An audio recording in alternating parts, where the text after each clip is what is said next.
Your old or broken phone can let you down when you need it most. Perfect. But at Verizon, trade in any old phone from our top brands and get the most for it, up to $2,000 in value, for an amazing new iPhone 16 Pro with Apple Intelligence and a new line on My Plan, and iPad and Apple Watch Series 10. That's like a 3-for-1. And you can get it on any plan. At Verizon, trade in your old phone for a brand new iPhone 16 Pro, iPad, and Apple Watch. The other guys won't give you that. Visit Verizon.com today. Additional terms apply. Service plan required for Apple Watch and iPad. Up to $2,000 value based on iPhone, iPad, and Apple Watch. All you homeowners have unique needs. Some feel the need to paint their door a vibrant shade of blue. Others have the need to decorate their bathroom with fish, anchors, and other nautical items. And because each homeowner has unique needs, Geico helps you get the right coverage for your home and what's in it. That way, you get exactly what's right for you, even if your needs are unique. Get more with Geico.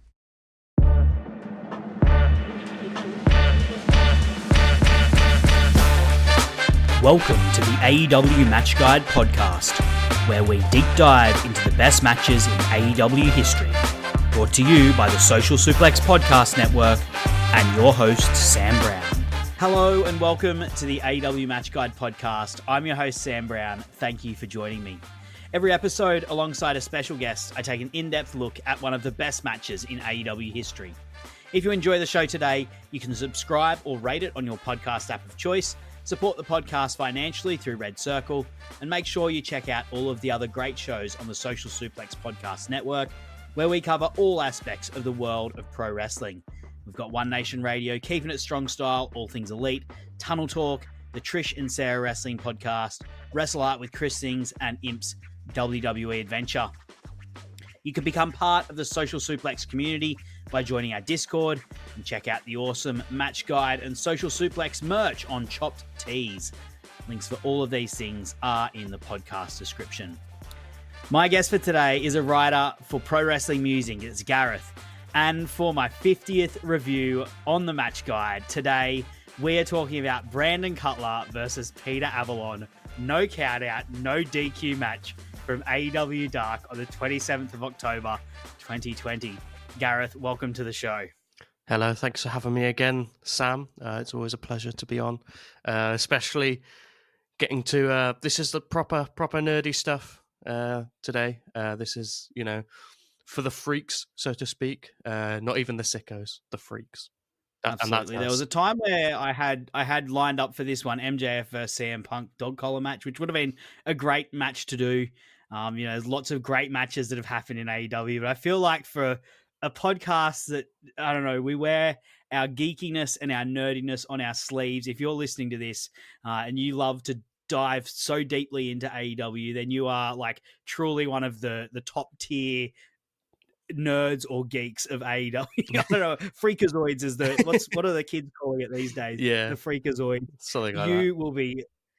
I feel like doing something like Brandon Cutler versus Peter Avalon is fitting for a 50th episode. Like for an auspicious occasion, we're going to go big, and going big in this instance is doing something like this. So I really appreciate you joining me, Gareth. Before we do get started and talk about things, I do just want to speak to the listeners for a little bit. So sorry, I missed last fortnight. There was a number of things just didn't line up, and I wasn't able to get the podcast out a fortnight ago. So I do apologize for that. But I am very excited because it is the 50th review. I'm very proud of this project that I've done. It's taken me a while to get to. There's over 50 episodes, but this is the 50th review of a match we've done.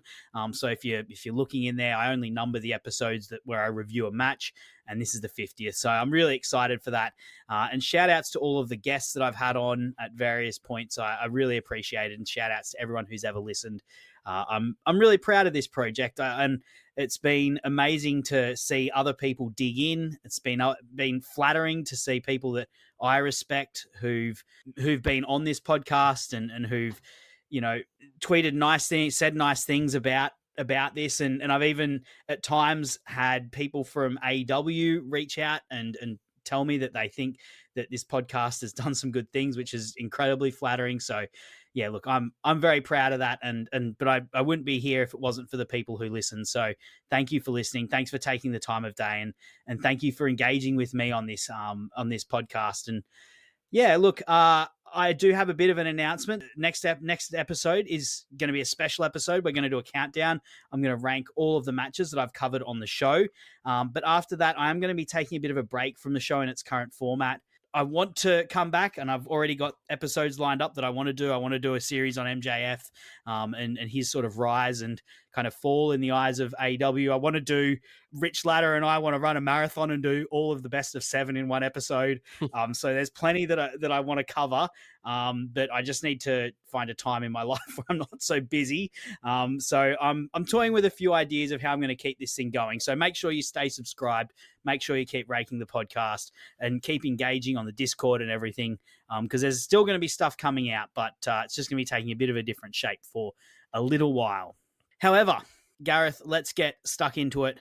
As I said, I wanted to do this 50 episode with you, and I wanted to do this match for it because I think that this match represents something, a very special achievement for AEW and particularly for the Elite, who, I don't know, if you listen to this podcast enough, you know that I think that they are the heart of AEW and still are even to this day. And I think this match itself says a lot about early AEW, how they could tell stories up and down the card, and how it's changed over the years. So I think there's a lot we can dig into. But you actually ended up on this episode, Gareth. You have been, a regular contributor to this thing because you unfortunately answered a tweet that I put out that says, everyone wants to do a match guide episode about Danielson versus Ospreay. And I get it. That match was insanely good. But I kind of want to do one about Brandon Cutler versus Peter Avalon more. So, Gareth, tell me, why do you feel similarly to me about doing something about these two guys who could literally were the worst wrestlers in the company at the time, going mono a mono, instead of doing one about the two, potentially the greatest wrestler of all time against the greatest wrestler of this current moment? What made you want to join me in this venture? First of all, I don't think Kenny Omega was in that match, so you might be wrong on some of the things there, according to some people. It's interesting, as you were saying that. I was kind of thinking about the history of AEW, how it's changed and stuff. And currently, we have this.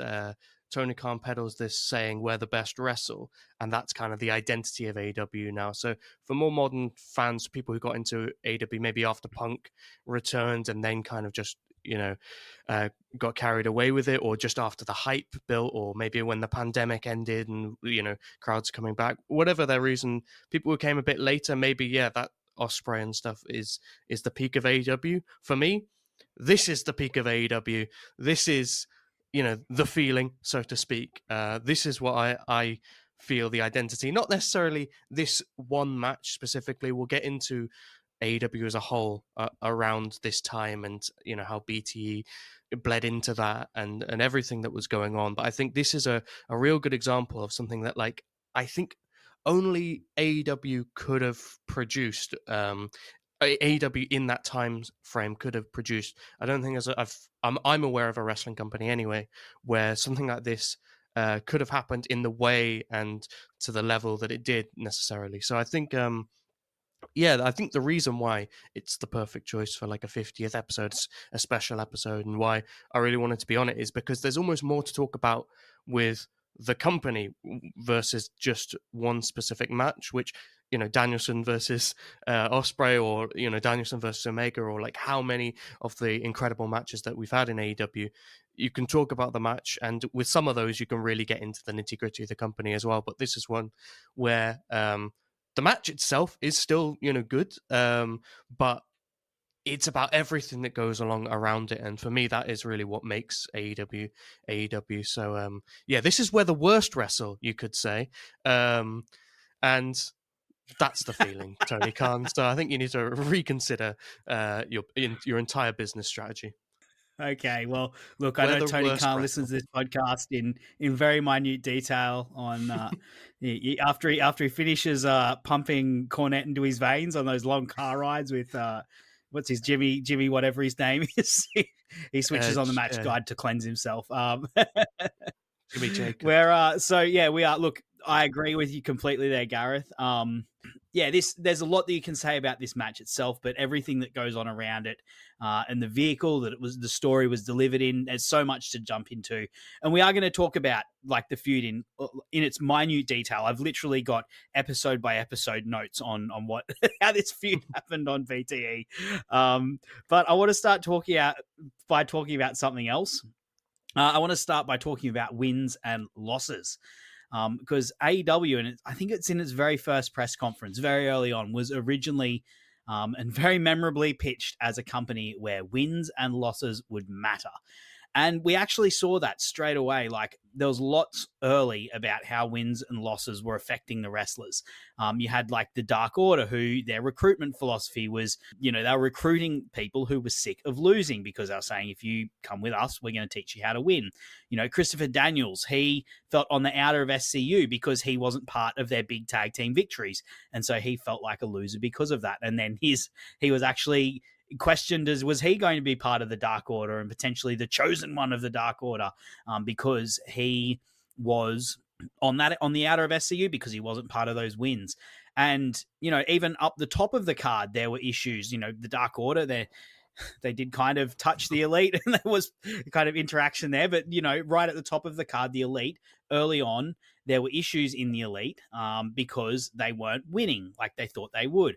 Like the Young Bucks were upset in the first round of that tag team match. Kenny Omega got beaten by Park and then beaten by Moxley. Hangman Page also beaten. And because of that caused tension. Like, the wins and losses, they mattered early on. But while those programs were important, and while wins and losses were central to them, there's no program that I feel like is wins and losses are more central to than Brandon Cutler versus Peter Avalon. But Gareth, I want to go back, cast your mind back.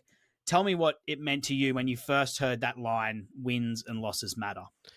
Yeah, I think when I used to watch WWE back in the day, I always used to get very frustrated. I say I used to get frustrated. I still get frustrated at them on the occasion where I watch them, but I'm not as avid a viewer anymore. But I used to get very frustrated because you would have someone win a match at WrestleMania, for example, and it didn't really feel like it actually meant anything, like moving forward. Something, a huge win. Equally, you'd have someone lose, and then within a month they were getting a title shot, and it just felt like, nothing really mattered. And as someone who, went to university, studied storytelling, the way I analyze media, I can't help my brain anymore. It's a blessing and a curse in ways, because sometimes I ruin things for myself by not actually enjoying them as much as I should as a fan, because sometimes I'm just over analyzing and stuff like that. But when I watch wrestling, which has never had the highest standards when it comes to storytelling, and sometimes you just have to accept that. But when I first heard that, and I remember those early months, you'd hear Cody Rhodes and the Bucks in interviews, in particular those two, really talking about wins and losses. Kenny also, it very much felt like it was something that came from them, like that was something they really wanted to push, and it really did inform a huge part of my excitement around AEW. Obviously, there was just this, these amazing wrestlers all coming together, picking people off the indies, who are ready, the likes of MGF and Darby Allin and stuff like that, and people I'd never heard of, but that was the thing that they kept nailing in their interviews and stuff. And I was really excited for this, to be able to watch a match and go, when someone loses, and go, I wonder how he reacts to this now. I wonder how he's actually going to take that and move forward and use it to benefit him. Because this is the thing with wrestlers, a lot of them, there's a lot of ego in wrestling, and people don't like to get pinned and stuff. And you look at someone like Hangman Page and how he's, just used losses to inform his character arc at every turn. I think that is just the perfect example of what you should be as a pro wrestler. You should, park your ego at the door, and do what's best for the story. Sometimes wrestlers go, I did what was best for the company, and that was me being a big star. When actually that's just, sometimes that's true. Sometimes it's just a veiled way of saying, I didn't want to lose. But I really, really feel strongly that is the best way. And look, there are some people who absolutely should win all the time, because, wins and losses matter. Those wins matter too. But the way you can utilize a loss and turn it into a story, that is, I think, something that like a lot of the top wrestlers don't do very well. Less so today, but especially over time. But it still happens today. You still see it. You hear things about like the WrestleMania plans being thrown up, and we're going to have a triple threat here because this person doesn't want to lose, and you don't know how much of it is true, but there's something going on. So when I first heard it, it was just like music to my ears. I remember having a conversation with my friend. We were getting into wrestling, and he was like, I don't really care about all of that because, I just want to see Kenny Omega wrestle. And then obviously they haven't signed him yet. But if they can get like someone like a Danielson, this is somewhere where that match can eventually happen or whatever. He was very much just purely into the matches. And I don't want to get into the whole story versus in ring because it's obviously, I think everyone listening to this podcast will know that that's kind of a ridiculous conversation in itself. But he was very much more of the sense of like, I don't really mind, if someone loses and then they get a title shot. Anyway, through AEW, the point I wanted to make with this, through AEW, he's completely changed like his outlook on things. And now, recently watching Revolution and MJF losing, we both sat there and had like a 20-30 minute conversation. What did MJF do now? How is he going to go to the darkest depths? He wants to take it out on the fans. Sorry, I'm getting off topic here, but he wants to take it out on the fans just because it's in my head and it's recent. Is he going to go after someone like a Mark Briscoe just to stick it to the fans and then we come back to the Hangman thing? Like, it allows you to like actually fantasy book that. Whereas, if you don't have that mindset, and AEW have kind of moved away from that somewhat, but if you don't have that mindset with wins and losses, it's kind of just like, oh yeah, he'll probably get a title shot in a month then. So it's absolutely everything to me. And again, like I said before about like where the best wrestle, that is really, really good. Love that from you, Tony Khan. But the wins and losses matter thing, and I think moving away from that is part of why the perception of AEW has changed. So yeah, I think for me that is the core of AEW. Like that phrase, that is more than where the best wrestle. That's the phrase for me. Yeah, particularly early on, like you had JR would often talk about on commentary how, one man's going to win, one man's going to lose, one man's going to get the big payday and he's going to move up the rankings, which of course were a thing that was there and were taken very seriously at the time. They're going to move upwards and then the other person's going to lose and they're going to move downwards, but that's going to affect both of their characters in interesting ways. I talked about a bit beforehand about how that did it. And you can be really creative with how that affects things. And yeah, as I said, no program shows how wins and losses can be used to greater effect than Brandon Cutler versus Peter Avalon, which was about two guys who could never win. So let's get into the two wrestlers. So we'll introduce them each. We'll go with Brandon Cutler first because he's sort of I think he's like the heart of the program. He's the protagonist. He's the hero of it. Brandon Cutler, he, a childhood friend of the Young Bucks. They met when they were growing up. They wrestled in each other's backyards. Like they learned to wrestle together and all around Southern California. Cutler never made it in the way that the Bucks did, and he ended up leaving wrestling in 2011. But he started dipping his toe back in early 2018. You've got to think like he's seen what's happened with the Bucks, and he's kind of like, oh, these are the guys that I grew up with, and like, is it probably pretty inspired by that to like start again? And he's only doing it like he's like a weekender, right? Like he's the guy that does the amateur musical on the weekends and stuff like that. And he sort of wrestles part time a little bit through 2018. He initially shows up on BTE, being the Elite. I can't think there would be too many people who listen to this podcast that don't know what Being the Elite is, YouTube series of the Bucks, but there probably is at least one or two people who weren't there when it was around. He showed up simply helping the Bucks film some of their vlog content at the start of 2019. So as AEW was kicking off, he showed up, and I think he traveled to Mexico with them and stuff. But he would truly be introduced to the audience it was one of the more heartwarming moments that I can remember in wrestling at the time. So if you want to cry, I'm going to play the audio in a bit, but it went to air in the lead up to the Battle Royale for Double or Nothing. And Nick and Matt, they bring Brandon Cutler over and they tell him he's got to read some lines for the Battle Royale. And instead of just a standard thing, they made him read out this. You got to read it out loud so you can hear it. Okay. You start over again? Yeah, from the top. Okay. My name is Brandon Cutler, and I am a participant in the Casino Battle Royale. I'm Brandon Cutler, and after I win the Casino Battle Royal, I'm getting a shot at the future AEW World Champion. My name is Brandon Cutler. I took a 7-year long break from wrestling, but now I'm back. I work hard. I never complain. I've never once asked for a favor. I deserve a break. So, the next thing I'm going to do is sign this contract that Matt and Nick are about to offer me.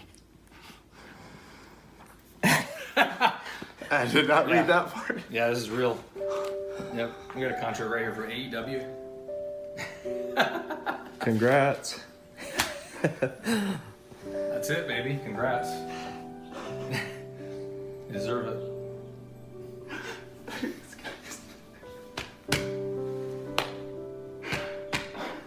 You see that coming?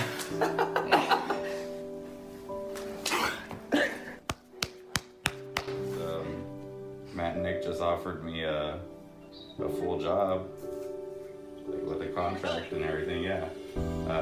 As a wrestler and also as a executive content producer. Oh wow. What does that entail? Pretty much what I've been doing for being the elite with them, and it starts now, so we don't gotta wait.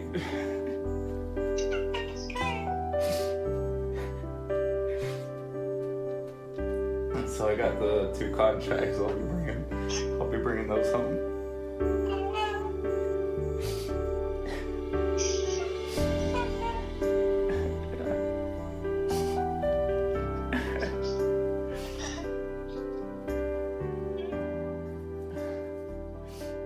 Gareth, it's hard to like listen to this and watch this and just not feel good things about humanity. I feel like, it was, it's so wild to go back to how things were in 2019, and these kind of scenes were commonplace in these BT episodes, but I don't think anything was more heartwarming than this particular one.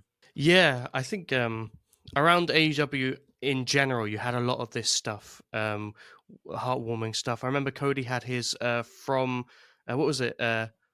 From unreliable to undeniable. Undesirable. That's it. Undesirable to undeniable. That's it. Yeah, and that was another place where AEW kind of told the stories of people kind of coming up and where they've been overlooked or what, the human story behind the wrestler, basically.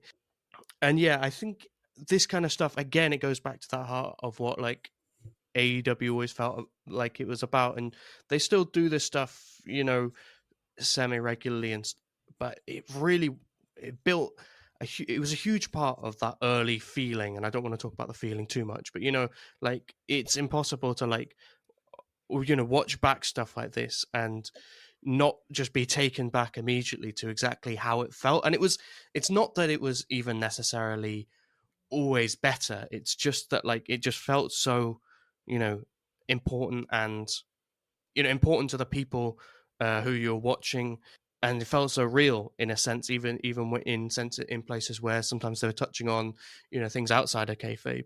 And so with Brandon Cutler, like I think his impact on BTE, after he joined and stuff, and it really was a huge part of that early AEW. And when you go back and you think about like his story, because we'll get into like the story that they told on screen and stuff, but everything that came before it and stuff, I think it's not it besides like heartwarming and just stuff like that in terms of where we move forward with.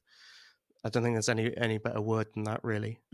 You like see guys like you hear about guys like Eddie Kingston, right? Like who wrestling nearly a great passed example, by. yeah. Wrestling had passed Cutler by. Like this is a guy who was a weekend thing, but like he still got that passion. He just thought it was gone, and the same. He's struggling financially, and you can just hear it. Like he's so happy, and the way that the Bucks framed it, like this is a guy that never asked for anything, but we want to make his dream come true. And they spoke about it later on, and they said like we knew we had to get Cutler on now because like the weekend after, I think like after in this episode of BTE, they fly to announce they've got this contract with Warner Brothers to do Dynamite, and they were like, we know that every man in his beast is going to come out of the woodwork in a couple of days' time. So we want to get our boy, Brandon Cutler. We want to sign him and get him that contract. Yeah. And like, what an ultimate way to like set Cutler up as a face as well, like, and to make him so sympathetic. Like, here's this guy who's struggled, who works really hard, who's getting the endorsement from Nick and Matt, who, say what you want about how Nick and Matt, like how their reputation has gone and become in, what it is now amongst wrestling fans. But in 2019, it was pretty positive. Like, it was a lot more, it was different to what it was now, at least. And seeing them, weekly going around and making wrestlers' dreams come true, signing people who were, previously unsignable, like Cutler. This is the ultimate one, of course. But not just wrestlers as well. Like, they signed referees, people behind the scenes, and stuff. People who've been thrown away from the wrestling industry or just never got their chance. Like, that was a huge part of like that early feeling. And Cutler's is one of the most like heartwarming, and especially because he's such a likable guy as well. Like, you can just tell there's like no bad bone in his body. Yeah, and of course he shows up in the Battle Royale in Double or Nothing. What did you think of him what was your first impression of him in the Battle Royale? That Battle Royale, I was such a weird thing to watch back, isn't it? I went back and watched it recently because obviously we've got MJF vs Hangman happening at the moment, and that was the first time they interacted on AEW TV. And there's so many people in there where you're just like, what? There was a guy who had Tommy Dreamer. Tommy Dreamer's there. There was a guy who had like, I don't know what happened to him, the story behind it, but he didn't have any legs. Guy has one leg or something. Yeah. And he was doing everything with his arms. I shouldn't laugh at that. I'm sorry, but it's just incredible stuff. And it's like stuff like that. And there were so many people in there. I can't even like remember or even begin to name everyone. But yeah, Cutler's Glacier. Sorry. I think Glacier's in it, isn't he? Yeah. It's so random, especially like where you like, you have Hangman come entering as like the surprise Joker at the end and everything. But with Cutler, like I remember at the time there were a few people who stood out. MJF, I'd never seen him like wrestle before. I'd seen him on like BTE and stuff like that, but I'd never seen him actually wrestle, or him in the ring at all, really. So when he came in and was like doing all his shtick, I was like, it's amazing. And then you get like the Cutler, who just like, again, everything like you knew about him from BTE and stuff like that. Immediately, it's a great way to set up MJF as like the future biggest heel in the company or whatever. And obviously that was also MJF's first Dynamite match, which was, just a squash. But again, another like perfect placement and use of Brandon Cutler in that sense, to, get all the heat on MJF. But yeah, I remember, I'm pretty sure he hit a dab in this match. And I remember just thinking, amazing, this is my guy. Because if you don't know anything about me, I carried on the dab for way too long in an ironic manner. Not really proud of it these days, but I do have the highest recorded dab in British history. I was on top of, I think, the second biggest mountain in the UK. And I checked, I couldn't find any dabs on top of the highest mountain, so I'm claiming that. So yeah, when Brandon Cutler hit the dab, I was like, this is brilliant. He's just a really fun goof, really likable as Great well. claim to fame, Gareth. Sorry? Great claim to fame. Yeah. I wouldn't be boasting about it. Oh no, just it is what it is at this point. But no, when Cutler came in, it's just like he's willing to make a fool of himself for the comedy, but at the same time you love him, and it was just a really great way to introduce him in that match, and with what he did with the Young Bucks as well on BT, as we've spoken about. Like, it was perfect. It's almost it does make me a little bit sad that we don't see more of him these days. I know we've seen some of him in more recent years. We'll talk about that more later. Yeah, exactly. I like early days AEW, I was like, everything's through like silver glasses. I'm projecting on everyone. Like, I thought Joey Janela, I was like, hey, this guy's gonna be the next Mick Foley. Yeah. Like anyone, you could have sold me anything in early AEW. Like, I was ready for it. Yeah. And I was pretty impressed by Cutler, honestly. Like, I thought out of all, there was a lot of people in that ring, like as we kind of joked about. Yeah. And I feel like he was one of the more crisp ones with his moves, and he's got a really good look. Like, he's tall, he's got a really, like, he obviously keeps himself in really great shape. He's got great gear. So he was one of, if I was to like rank up, I mean, I haven't watched this thing for ages, but if I was to rank like who were the like 10 most impressive people in this battle royale, he'd definitely be part of that. Like, he was someone that I came out of it being like, oh, this guy's got some moves. I can see them doing something with him. Maybe this guy can become like a mid-card champion or something. Anyway, yeah. Let's move on. Let's talk about Peter Avalon. So he was, of course, introduced as one of the librarians. So this is getting into really deep BTE lore, and we are going to be doing this a lot, but this is one of the more like weird kind of things that people forget about. So originally, Cody, he put out a public call on BTE for people to submit themselves to see who would get to be AEW's librarian, and the Elite ended up accidentally employing two librarians in Leva Bates and Peter Avalon. So they ended up with two librarians.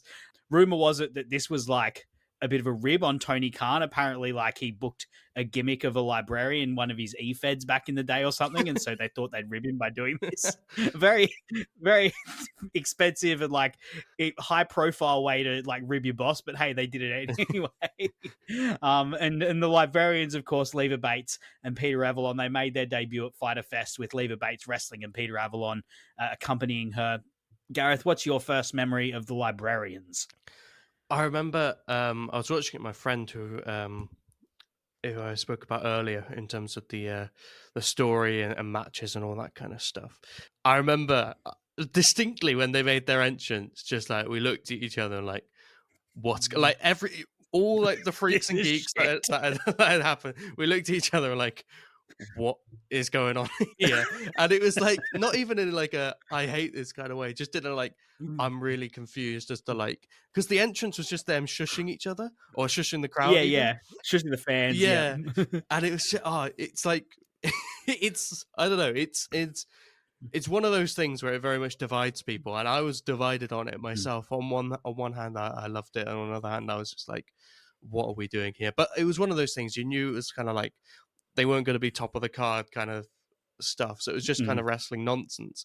Beyond that, I didn't really think too much of Peter Avalon at all until we got to the whole feud and stuff. But when you look back on his run in AEW and stuff like that, he was one of like the more fun guys, like in that dark scene and stuff. Yep. I think like the librarians are they're a good reminder. And we're going to be looking at BTE with some pretty rose-colored glasses on, but they're a good reminder that not everything BTE did was good. They did a lot of stuff that was pretty garbage. Yeah. And so did early AEW. Early AEW did some really like some really pretty garbage the Dark stuff. Order before. Like I know you said you were kind of split on the librarians, but I never I always thought they were absolutely shit. Well, I thought it was sooner terrible. We got rid of them, the better. I thought it was like terrible, but in a kind of way that it does make you laugh. Like it's one of those things, and they don't take up too much time, so it's like it's kind of inoffensive, but it's like, you know, how long can you really do this for? You know? Yeah. Let's move on to the feud itself. They start building to it in early 2020, and initially it's exclusively on BTE. It starts on episode 192. If you want to go back and have a look, Cutler is at 8 losses and Avalon is at 9. So they're still, at this point, they're still in front of crowds and things. And basically they just go back and forth in front of Ava. I think Cutler's just lost his match and Avalon comes in and says, you're a loser. And then Cutler reminds Avalon that he's also a loser and he's actually lost more matches than him. So this was the first interaction for them. When did you first start notice that they were building something up with these two? I'm not sure. I can't remember exactly like how exactly when I noticed and stuff like that, if I'm truthful. But I do remember like you had the bits with Cutler and Avalon on BT where Avalon's calling him a loser. You have these great things where he like calls him up and then he turns up at his house just to call him a loser and all this kind of stuff. Like and for quite a while I thought it was just like a BTE bit that they were going to do. But I think once they started teaming up, and because there were always those fractions, Lever Bates convinces them to team up to try and earn their first win together.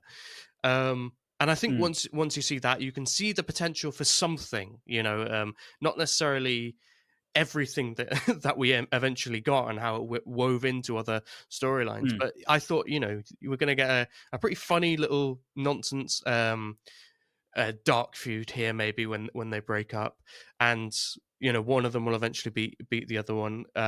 It from that sense of things, it wasn't like this super complex story. You could kind of see that coming. Yeah, I like how they got they really got creative with it, and I think part of that was born out of the pandemic, sort of removing them from AEW itself. So like that episode 192 I mentioned, that's literally like I think 2 or 3 weeks before the pandemic happens, and they end up having to go back, but because they both live close to one another in Los Angeles, as you said, like they're on the phone to each other one week, and then the next week, you can see it's really clicking because they start to lead off. Like they have an episode where this is the first scene in BTE is Avalon going around to Cutler's place to knock on his door just to call him a loser.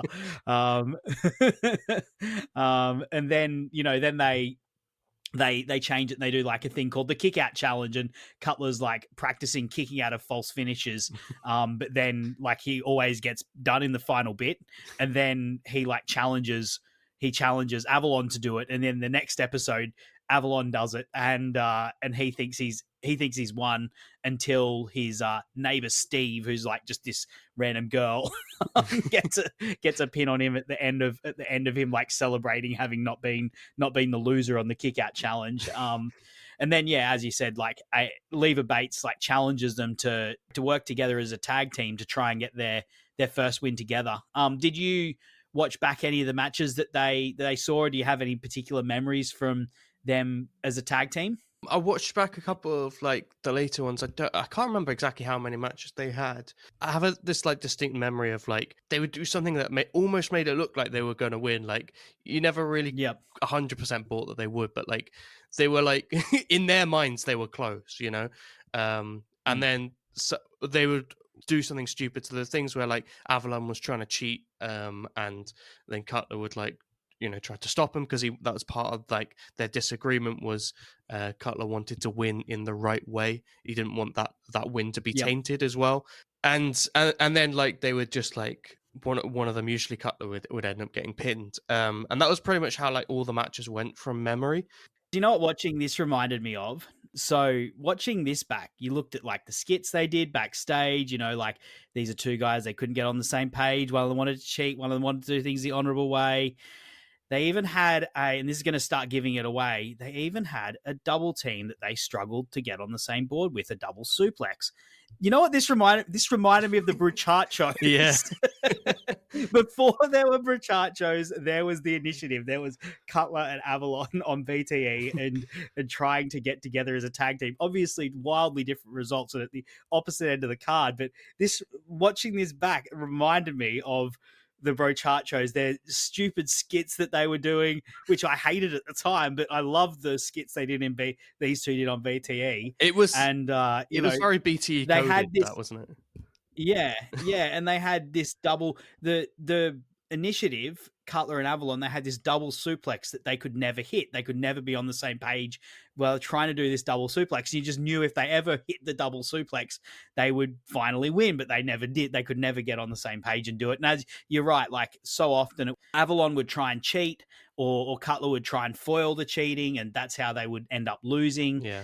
But at the same time, like you could see they did, like they started doing more double teams as they went on, which I thought was smart. You can see like these guys are progressing. They are working as a team. Maybe they will hit that double suplex at some point, but behind the scenes and in the fallout in BTE, they're slowly falling out because, and at one point, Avalon says, well, you've got to cheat with me. And they try doing that and it doesn't work. And then Cutler says, no, this time you've got to like not cheat. We've got to do things honorably, and it doesn't work. Yeah. And they really like, they went a long way to try and creative and take as many angles as possible as they could before they finally did do any sort of singles that match together, because you could tell that was eventually what was going to happen. Yeah. We've watched wrestling long enough. To know this is probably going to end up with these two facing each other. But I really liked how creative it was when they were in a team and how they used that to prolong what was going on and prolong the tension, because there was some great near falls. Yeah, I remember watching an interview with Sean Rossap and Peter Avalon. He said like we basically like wrote this and made it up on the fly. We'd come in like every single time they came in to do a show, and it was like, okay, so what can we do that's like creative and different to kind of keep this going. Basically, there was a lot of little bits like, and you just have to go back and like watch it all, like all the BT, all the matches, and you could pick up lots of details, because I do distinctly remember like thinking like when I was watching this, like they're doing things, they're not just wrestling, and I remember Avalon saying that in an interview, which it's kind of nice. Again, it goes back to that thing of like, it was the pandemic, these were guys that didn't really have anything overly important to do, and they were just kind of there, so they kind of just made the most of it. And on BT, obviously everything that happened on BT is just like people messing around backstage and going, what can we do that's like creative? You think of like Brody Lee and stuff like that with the Dark Order, like all of that is just like they turn up, it's like, what are we doing this week, just to pass the time backstage. And then making something, some really good entertainment out of it at times.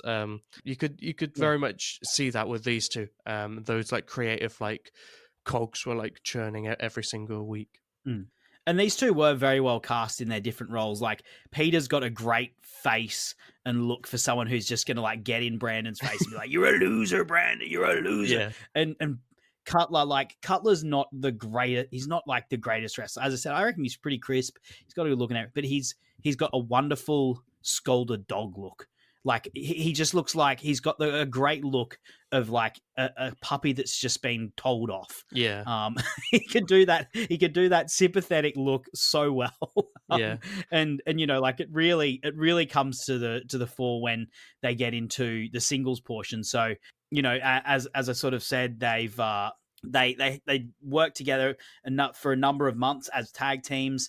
So that ran from like June all the way through to September. And after a number of losses, finally Peter cracks and he turns on Cutler. And ironically, in the loss, and it's actually a really good turn, because during the match, Cutler actually has, they're against Private Party, and Cutler has one of them in a great position. He's like hit his finisher. He's in the middle. He's got a really strong pin on, but Avalon's not doing his job on the outside and holding the other one back. And so the other one is able to break it up. I think it's like Cutler is pinning Quinn, and Isaiah Cassidy is able to jump in and make the thing, because Avalon wasn't holding him back. So I like it because Cutler could have won. Like he could have won it for them, but because Avalon wasn't doing his job, they didn't win. But then Avalon's the one that turns, and like it sets up Avalon in the wrong, which is the way a heel should be. Like the heel should be wrong in this instance. Yeah. It should be like Avalon has no right to turn on Cutler, because he's the one that's actually cost them the match. But he turns on Cutler and says he can't be with Cutler because like he doesn't want to lose with Cutler anymore. So it's a great way to set up the heel turn and set up their singles program that they're going to have.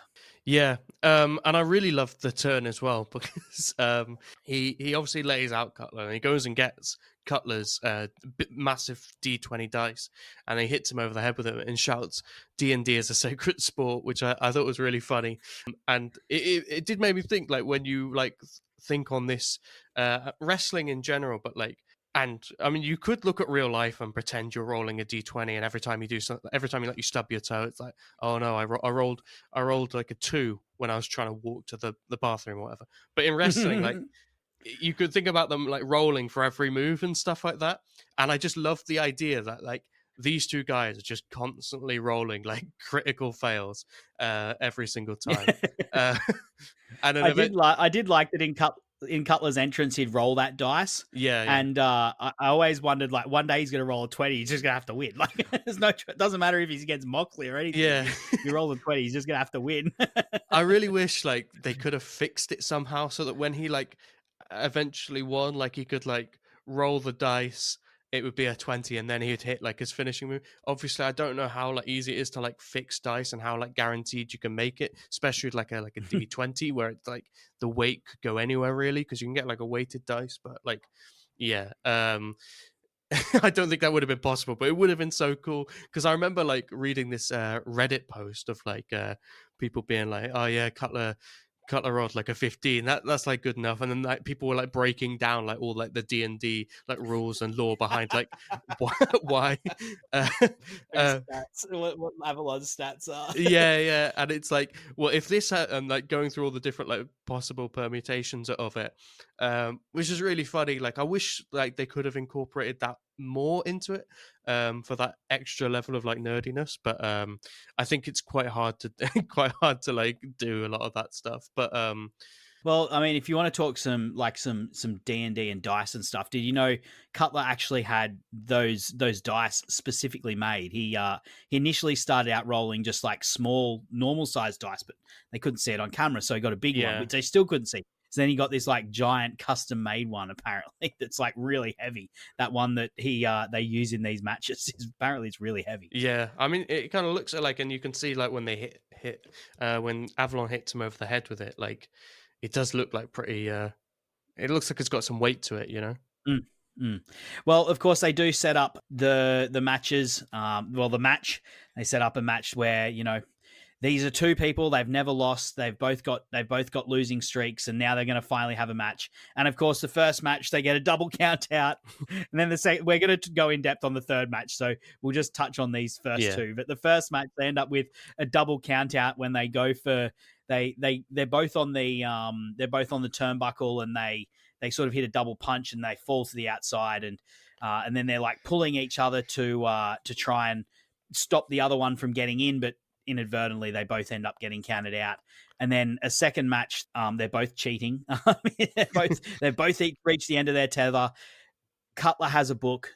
Avalon has the dice. They hit each other at the same time, and they end up with a double disqualification. So 2 matches in, neither of them have lost. Neither of them have been able to finally win. They're still both losers. They're still both losing. Neither of them have got wins in AEW. What did you think of these 2 matches, Gareth? Yeah, they were good fun things on for Dark. I did think like when they had their first match, I remember thinking like the big blow off to the feud, here we go. And then they did the genius thing of like having them both counted out, which the final like one where Cutler like trips Avalon to keep him from going inside. That is like great physical comedy. Like the way Avalon falls is just so funny. And then like they only did 2 of them. I kind of wish they did like 5, where they just found a way for them both like and just really took the piss with it, and like because it's Dark, who cares, But yeah, like, and then the second match you've got the double DQ, which was really funny as well, in terms of both of them hitting each other. Another note I wanted to touch on, which we'll come to, I'm sure, later in the podcast, but in the first match, you got the Bucks there at ringside, there to support him. At the second one, as like the story that's happening on BT evolves, the Bucks are nowhere to be seen in the second match, and there's this like look on Cutler's face as well, where like you mentioned he's really good at looking like sympathetic. It's like a heartbreaking like facial expression, and then Avalon just like jumps him from behind and demands to be like declared the winner by forfeit, which is a really funny bit as well, which the ref isn't falling for. But yeah, like those are like just really good, like funny little moments. But like there were like things that like within the story with the Bucks and stuff that did matter as well.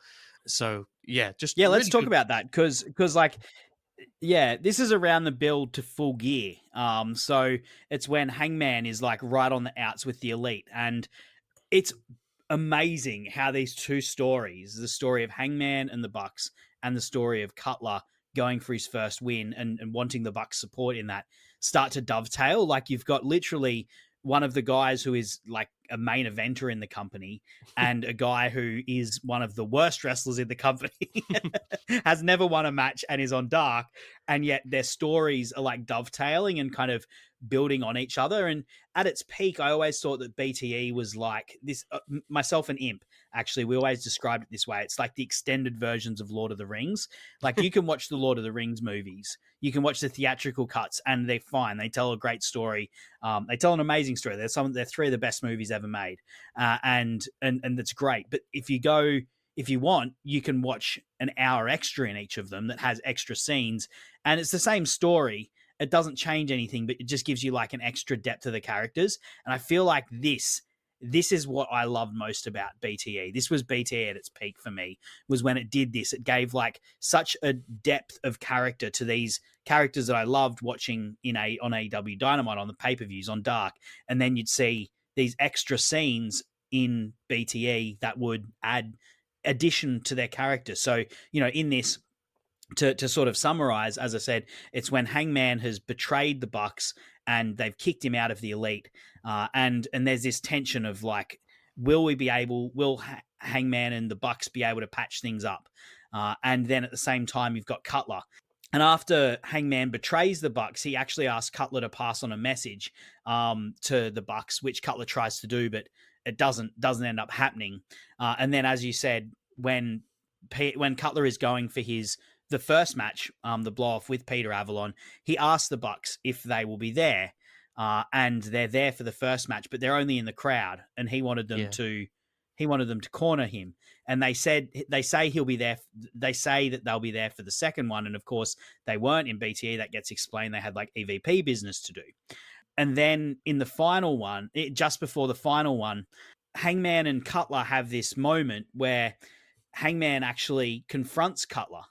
And he says, like, we're all pieces of shit.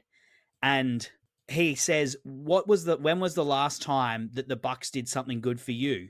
They were in the crowd, but you didn't want them in the crowd. You wanted them to corner you, but they don't see you. They don't actually want to support you. They see you as their prop. But when the time comes for you to be the star, they won't actually be there for you in the way you need them. And he's saying that from his perspective, because that's what happened to him when they wouldn't corner him when he had his biggest match ever against Chris Jericho. And that's just been eating him alive. And he's seeing the same thing happening with Cutler. But Cutler's reaction is different. Like, and as a result, he has a different relationship with the Bucks to Hangman, because he has a different faith in them to what Hangman does. It's such beautiful dovetailing of their two stories. Yeah, it's really, really great. And it shows as well, like, not just how like they've gone through similar things and stuff, but how they approach those situations differently. For Cutler, it was disappointing, but it wasn't like this, earth-shattering moment for him, which eventually would lead to, obviously, like, Hangman stayed friends with them for a few months, but there was this underlying like tension there, and Cutler was disappointed, but he ultimately dealt with it in a much more secure way, and it's just that further putting those side by side, and how quickly Cutler was able to overcome it. You could sit there and just go, okay, well, they didn't want to tell like this long story, because the real thing is they need Cutler backstage filming stuff because he does so much for BTE, and so it wouldn't make sense if he was there, but they're supposed to hate each other. That's the real reason why it didn't happen or whatever. But also, when you think about it in the fiction, it shows you that whilst Hangman is to some extent justified in how he feels, he's also flawed in that he's insecure, and he's brought down by his anxiety, and it's not the most productive way, even if you can sympathize with it, because that's the thing I think with Hangman's story is he's not right just because he's a nice guy, he's not right just because he's real or whatever, he does things that, he betrayed the Bucks as well, and so you have that like juxtaposition of the two characters there, which it's there for you to interpret, as art, and so if you want to look at it that way as well, which is very much like how I looked at it when it happened at the time, because I was always on like Hangman's side, and then at the same time I was like, well, they had, just had like this crazy violent match. Maybe they just weren't able to, maybe it doesn't have to be that deep and all of these things. And that's a real strength to the overall like elite, arc in general, is that like everyone's actions and stuff, you can like understand them, and it makes sense even when they're doing something that's wrong. But I thought that was it really helped Hangman's character arc and how we're supposed to see him and view him at the time, in terms of this guy who had just become at that point. Your old or broken phone can let you down when you need it most.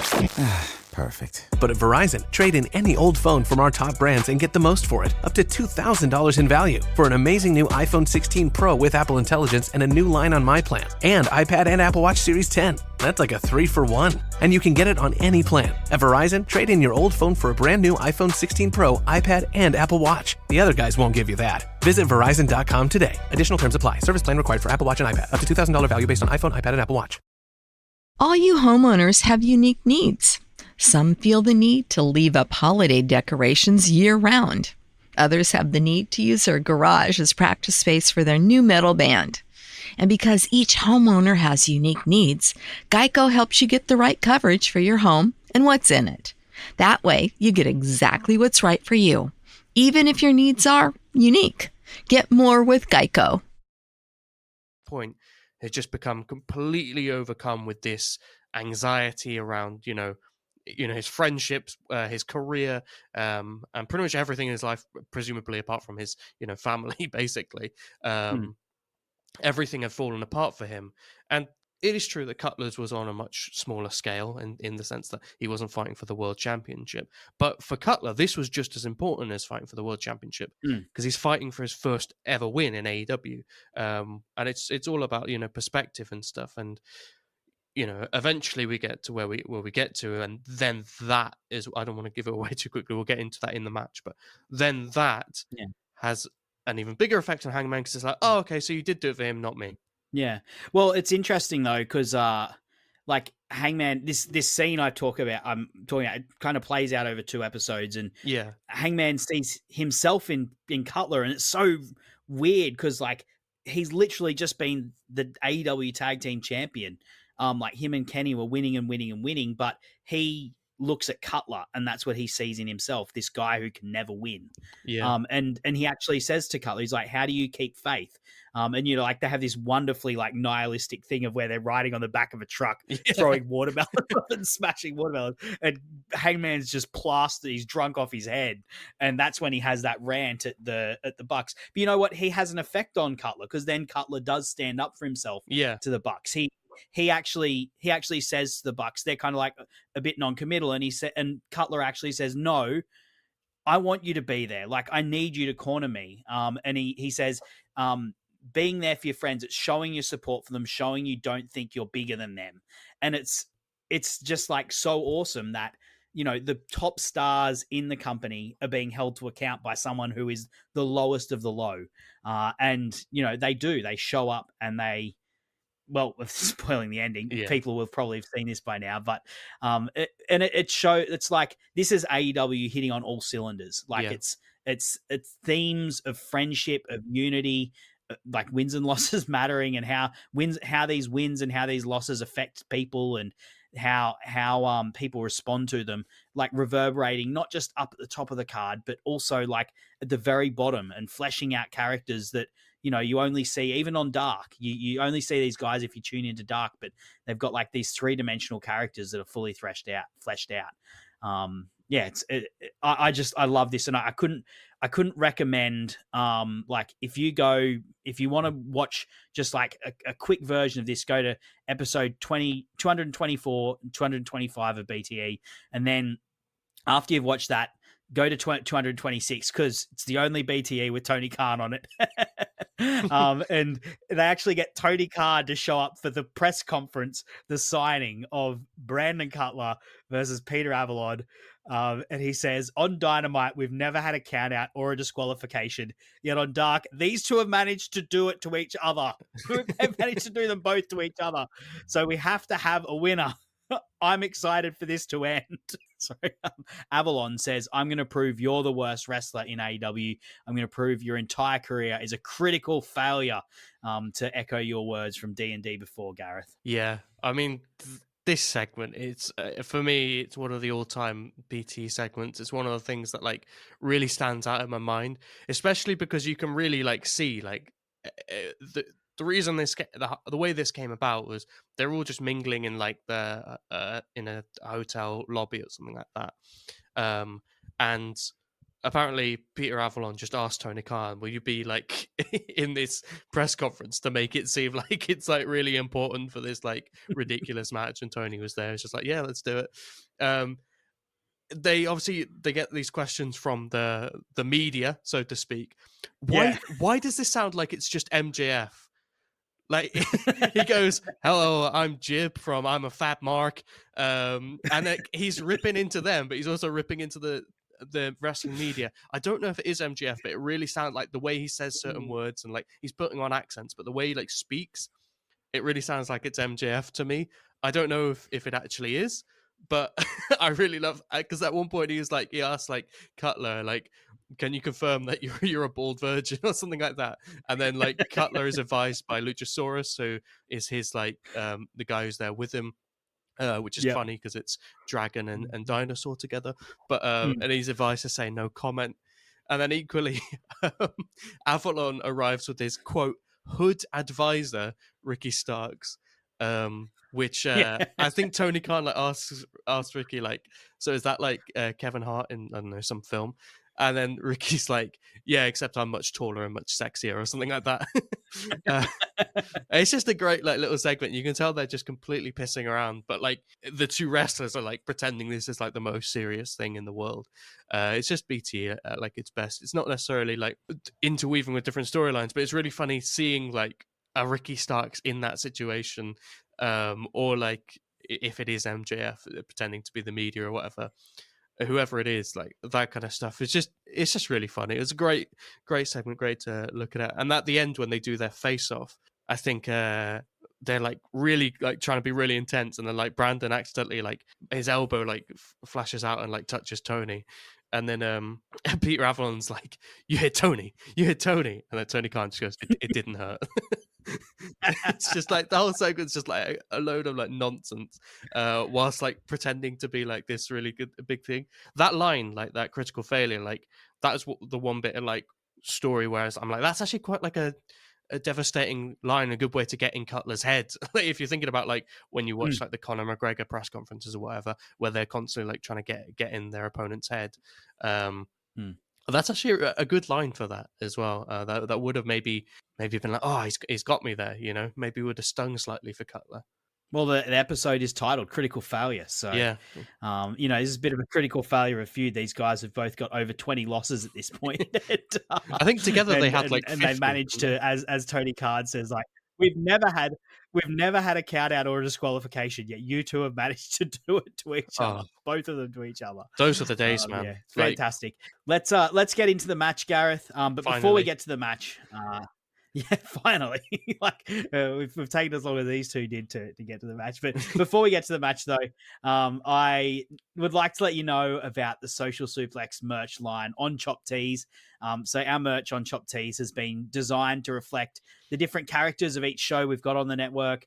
We've got the One Nation Radio shirts and hats in the design of the Dream Team. We've got Keeping It Strong Style with zip-up hoodies. Tunnel Talk have got Snuggies. They've got a mug. Imp's Adventure has a teacup, and my personal favorite is my specially designed Match Guide shirt and hoodie.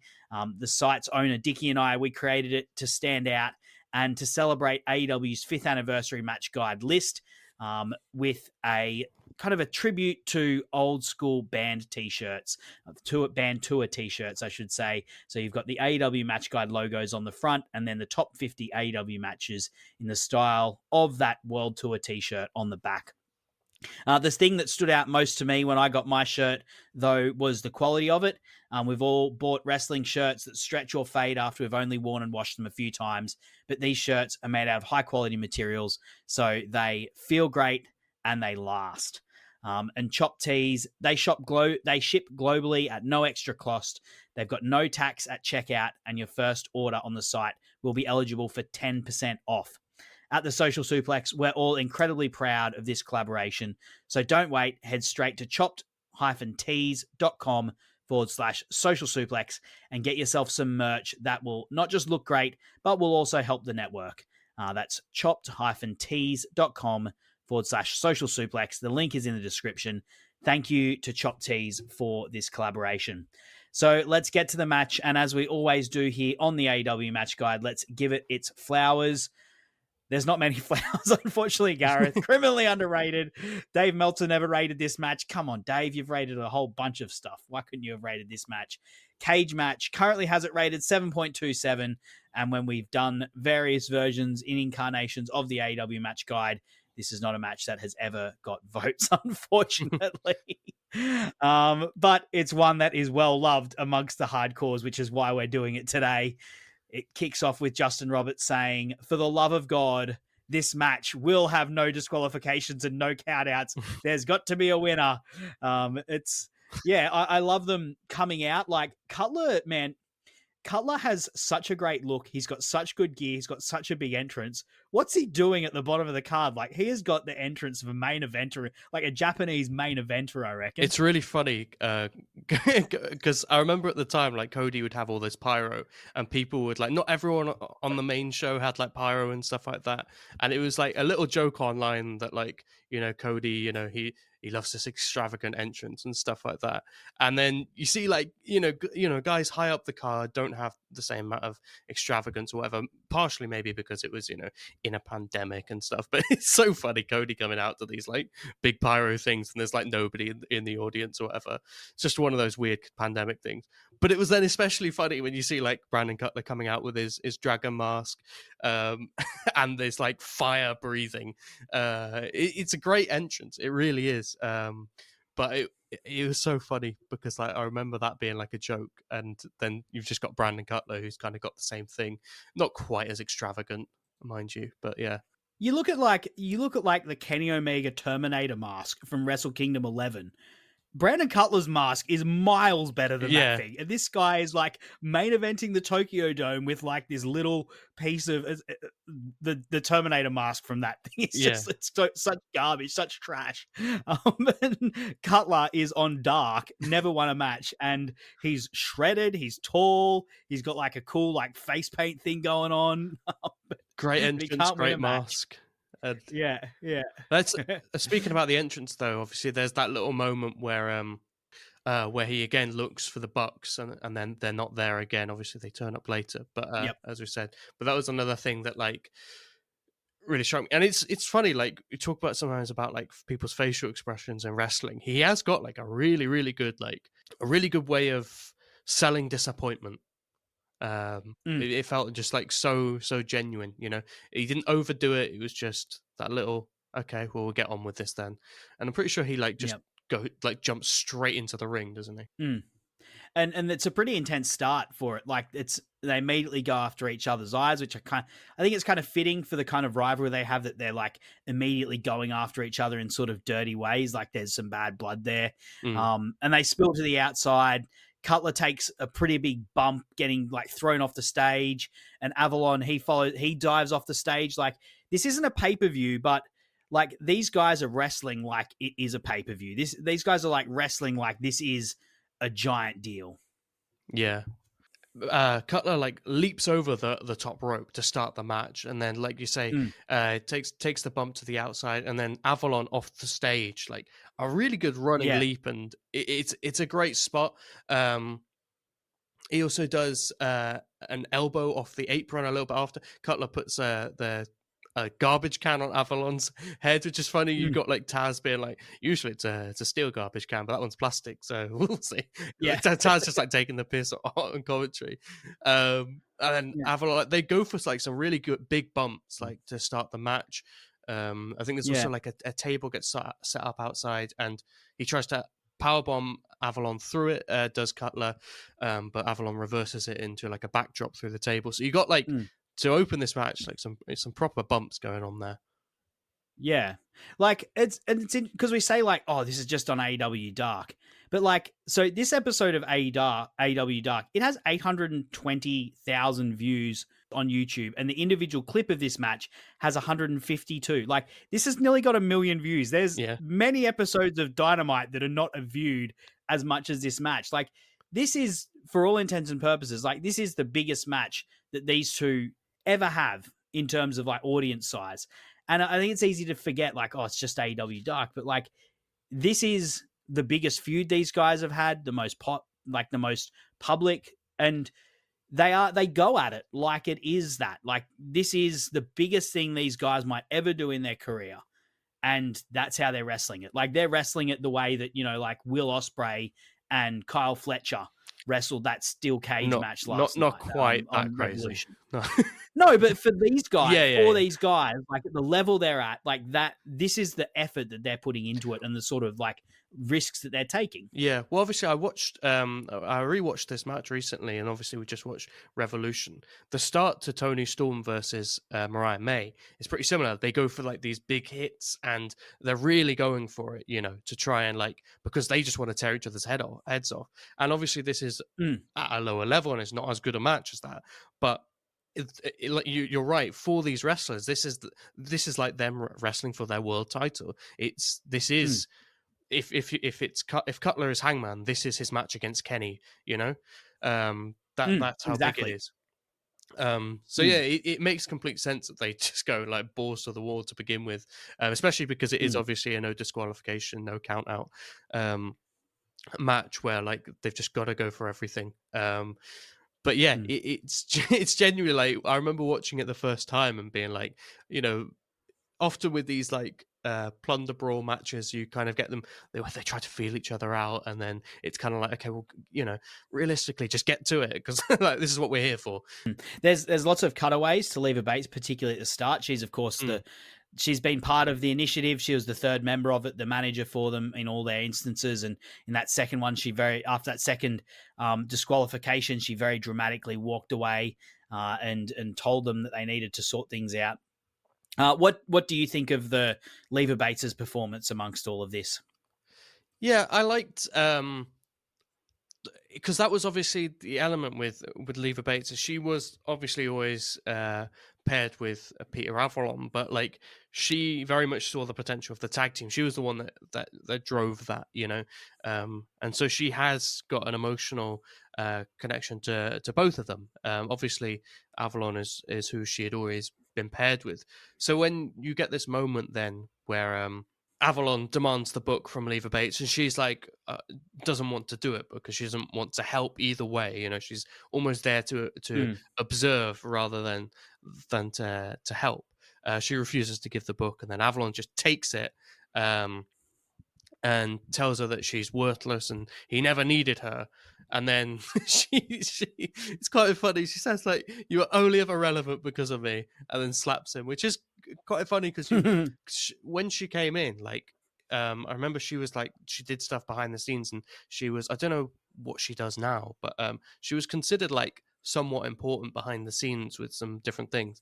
So there maybe was like some truth to that, as well as like other things that went on, like the BTE, like the rib that they did. Like you said, it's kind of an expensive rib, but there you go. But yeah, like there's some truth to that. And then she slaps him, and so I like that because that was, you know, in the feud as a whole, her kind of part hadn't really been too much addressed. Into, you know, kind of at the time I was thinking, you know, she'll just, you know, stick with Avalon, and that, because that's the act that they've got as the librarians and stuff. But it was kind of somewhat a shocking moment as well. And we get a near fall off the back of that as well. So yeah, I really liked it. I don't know about yourself. Yeah, I liked it. She was kind of like, she was a good middle person to have in that the act generally, and I think she plays a role well in here, particularly, you know, like selling the drama of it, because you know, as we said, like one of these guys is going to get it, and you know, you do get a near fall early on, like a roll up. It's kind of like a roll up near fall, I like it when they get a bit later on after we mentioned there's like that initial brawling sort of thing and they go for some different spots and there's that, the plastic bin that looks like it hurts Cutler more than it does Avalon Yeah. when he does the frog splash elbow onto it. But then they sort of then go for like more character specific props. So Avalon, he chucks a bunch of books onto the ring and goes to hit a jumping meteor onto it. And then Cutler, he follows up, he gets out a black bag and empties it into the ring, and it's not thumbtacks, it's D&D dice. And then they like stand in between them, like teasing a suplex. One of them's either Avalon's going to put Cutler onto the books, or Cutler's going to put Avalon onto the dice. It's kind of cheesy, but in this kind of match, it just works. And like, Lord, I know I'd prefer to take a bump onto the books any day. 100%. A bunch of I think Taz says that D&D on dice. Those commentary, things are doesn't he? pointy. Yeah. Yeah, no, I love that spot as well because it's like it's kind of comedic in that like they're going back and forth and neither of them can do it, and it kind of goes on that little bit longer than like you would normally have in a wrestling match. But equally, they're telling the story of these guys, on the same level playing field. But yeah, definitely would rather take the books than the dice for sure. And it being a suplex in between, and what was their tag team move that they could never get on the same page of? Yeah. Double suplex. Like it's perfect. Like I don't even know if they planned it that way. Like a suplex in the middle, it makes sense, but it fits with what they've been doing throughout the story. You mentioned there's this bit where Lever and Peter argue about the book, and she slaps him and walks off. But then Avalon opens the book, and there's there's the knuckles in it. Yeah. He looks like he's found gold, but Cutler picks him up and slams him into those dice. And his selling, man, is comically like, I told you those dice would hurt, but it's comical how he sells this. Yeah, I mean Avalon's great at that. Like you said, he's got the face for like a little, I don't know, a little. I don't want to swear, but a bag of, he's such a little rat, basically.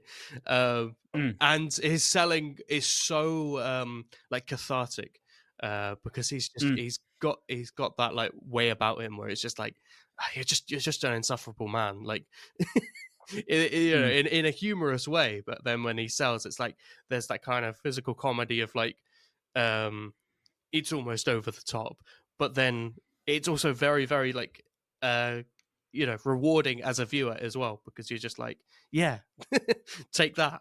Yep. I tell you, I really bit on the near fall onto those Dungeons and Dragons dice. I bit so hard on that the first time I watched it. Yeah. I thought that was going to be the win. And then straight afterwards as well, Cutler goes to the apron next to the table at ringside, and he has Avalon up, and then Avalon hits him with those brass knucks that he's still got in his hand, and they both go through the table.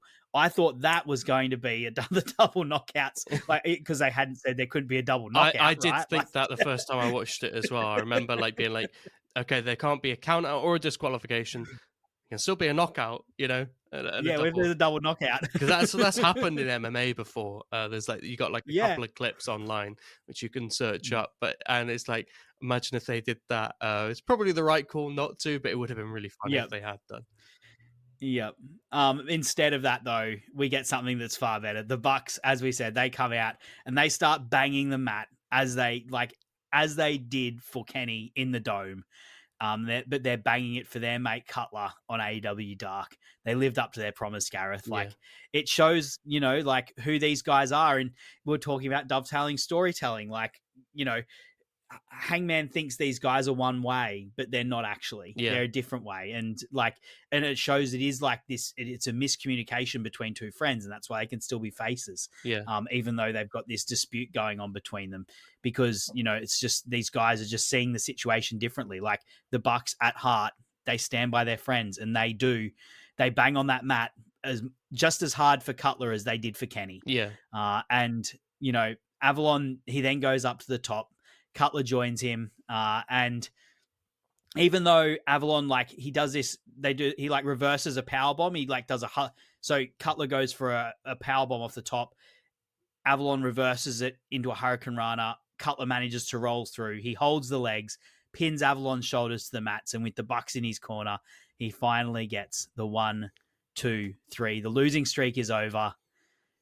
He wins, and he's not the worst wrestler in AEW. It's a really fun ending here, Gareth. Like it's a really well done ending. Yeah, it's one of those where I'm glad it wasn't like a hit your finisher and like kind of thing, because it's in the moment, you don't know that it's coming. And like you say, it's actually Avalon who hits the move and Cutler's just able to roll through. Rather than like, do some crazy thing that, and it feels like, going back to the thing with like the Bucks coming out and coming out to support him, it feels like it's just that extra bit of motivation to get over the line. I mean, they say on like, I can't remember if it's after the match or if it's on BT, they say like, you did this by yourself, you didn't need us here. But I do like, that it, there's that, it almost feels like, maybe he didn't need them. Like, it's Peter Avalon he's up against. He could have beaten him, but that was just like the final bit to actually get it in that moment anyway. And yeah, it's one of those where like I think a roll up is perfect as well. It's not like it's not just a random roll up out of nowhere. It's a really cool move where he actually goes into the dice and he gets the worst of it. But like you say, the momentum, and then he's the wherewithal to just roll through and roll up Avalon for the win. And I think that is a fitting ending, because it is almost like it is the move you want that wrestling bookers and wrestlers use if you want to tell we're kind of on the same level, but I just kind of got that little bit over you. And I remember thinking at the time, are they gonna go on more and do more? And obviously they had a match years later, but yeah, they did leave it there, which I think was a really nice ending. The story was wrapped up, and they didn't drag it beyond to the point of where it became tired or anything like that. I've got a thing where I've started thinking about is where matches that climax with the action climaxing at the same time that the emotional climax happens, and that's when the story when both of them hit at the same time, that's when it should immediately, like that's when it should end. And the matches that I can think that do that so perfectly are Eddie Kingston versus John Moxley at their I Quit match. Yep. And another one that's John Moxley is John Moxley versus Darby Allin. Like the climax, the emotional climax of the story and the climax of the action happening at the same time. Like, to me, that is the perfect ending for a match. And honestly, this match does that. Like, the Bucks come out, they're banging the mat. That's like the emotional climax for Cutler. Like, he's now got everything that he needed. He's got his mates on his side who gave him this chance to start with. They're there in his corner, emotionally for him. That helps him get up from this. They're in the position, like they're in that powerbomb position. As we said, we both thought they were going to do a double knockout before that, and then they're in that powerbomb position. But Cutler's able to roll through and get that win. And honestly, like, there's matches that are much more high profile. Another one that does it perfectly, like in a more action oriented sense, would be like that Ospreay Danielson match that I kind of mentioned right at the start. That it's not to like, say that's a bad match or anything, but it's an incredible match. But to compare it to this one, but like that is another match that does it. But this match does that too. And there's something in that, because there's plenty of big matches that don't do that. The endings drag on far too long. Yeah, kick outs and reversals. Kick out endlessly. Yeah, correct. And sometimes that works, but sometimes it shouldn't. But sometimes a match should just end, like they hit the peak of the story. The match should end, and this match does that, and I love that. And it, as I said, it says a lot about the Bucks, and then of course you get like a big celebration at the end. The Bucks raising Cutler's hand. Taz teases confetti, which they absolutely should have done. And but they do have a record comes up on the screen, 1-25 to 2. Very heartwarming moment. Yeah. Is there anything more you want to say about the match before we move on to BTE the next week? Just a small detail about like the Bucks, because I think it's Matt Jackson comes out limping and stuff, and it's like it shows that little bit extra because like previously it was like there'd always been this like thought of like, well, we'd had this really brutal tag match with tag I forget the Spanish words, the ladder match Lucha with Bros. with the Lucha Yep, Bros. Escalera de la Muerte. Yeah, That's how you say it, yeah. And that was always like the kind no, of it's not, idea is like, but it's the words. yeah. And but like here with Cutler, so that's another level that it goes to with Hangman. It's like, okay, so I think it was FTR who had like because the Young Bucks are going around super kicking everyone and doing all this, and then I think his FTR like hurt the Bucks' ankle. They if I remember pulmonized. correctly. Yeah. Yeah. So that like Yeah, they they pulmonized would his ankle. Yep. stop super kicking everyone because the Bucks are very much doing this thing. That's another thing that this story was perfect in kind of dovetailing. The Bucks are kind of teasing between heel and babyface at this point because obviously the longer term thing was they were going to align with Kenny, who was also going to turn heel. And you had everything with Hangman that was like kind of leaning into that, but then also certain actions like they were just becoming slightly a bit more horrible. But this was a moment where they showed, no, they are still good guys. They're going to come out and support their mate, even though they've been beaten up. So that was another moment that you had that. But yeah, I totally echo what you said about like the emotional ending. Another one I really like is Cody versus Dustin, which I think like it was just when like my heart was exploding, the match ended, and I was like, oh, thank you. That was another one that was perfect. But yeah, when a wrestling match again. yeah, but like when a wrestling match does that, it's great. And yeah, I think like this is maybe not as extravagant as those, but you're absolutely right to bring that up. We could not leave this without talking about BTE the next week because it is titled Losses Matter Too. And there it starts up with a beautiful package that I hope Cutler didn't need to cut up by himself. But it details, or he probably did. Yeah, but it shows all of his losses leading up to that final win. And then he cuts a beautiful little promo and he says, no matter if you've lost, you're not a loser. It doesn't matter if you fail, you're not a failure. I would have kept losing for the rest of my career and I would have never gave up. Wins and losses matter. Everyone gets caught up on the wins, and I showed you that the losses matter too.